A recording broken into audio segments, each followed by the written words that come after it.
નમસ્કાર, આપ જોઈ રહ્યા છો સ્પાર્ક ટુડે ન્યૂઝ।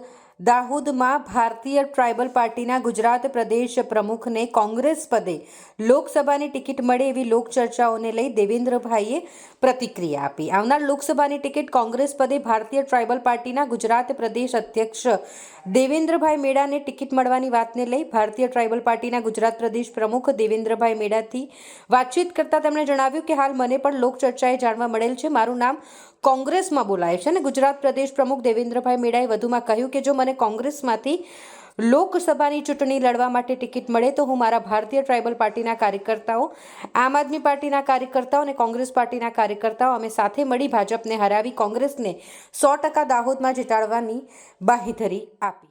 એ તો આવનાર સમયમાં જ ખબર પડશે।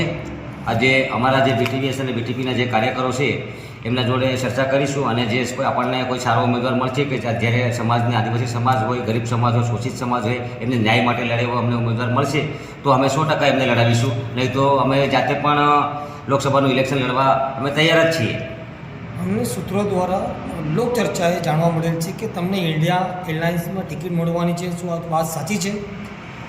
લોકચર્ચામાં તો અમે પણ સાંભળ્યું છે કે ભાઈ દેવેન્દ્રભાઈને લોકસભાની ટિકિટ મળશે તો એ લડશે, પણ જ્યારે અમારા જે કાર્યકરો છે દાહોદના એ કાર્યકરોને જોડે અમે બેઠક કરીશું, મુલાકાત કરીશું અને મિટિંગ એક રાખીશું। મિટિંગના અંદર જે પણ ડિસિઝન લેવામાં આવશે અમારા કાર્યકર્તા દ્વારા એ પ્રમાણે અમે આગળનું અમારું પ્લાનિંગ રહેશે। જ્યારે કાર્યકર્તાઓ કહેશે કે આપણે અપક્ષથી લડીશું તો અમે કે બીટીપીથી લડીશું ત્યારે અમે એ રીતે લડીશું, અને કાર્યકર્તાઓ કહેશે કે ભાઈ જે ઇન્ડિયા એલાયન્સનું ગઠબંધન છે એના અંદર આપણે ચૂંટણી લડવાની તો અમે એમાં પણ 100% લડીશું। તમને લાગે છે કે તમે કોંગ્રેસમાં તમને જો ટિકિટ મળશે તો તમે જીતી શકશો? સાહેબ, અમે તો ઇલેક્શન લડીશું અને 100% આ ભાજપને પછાડીશું, કેમ કે જ્યારે ઇન્ડિયા એલાયન્સમાં જો અમને ટિકિટ મળતી હોય ત્યારે આમ આદમી પાર્ટી હોય, કોંગ્રેસ હોય કે બીટીપી હોય કે અમે બધા ભેળા મળીને 100% ભાજપને પછાડીશું।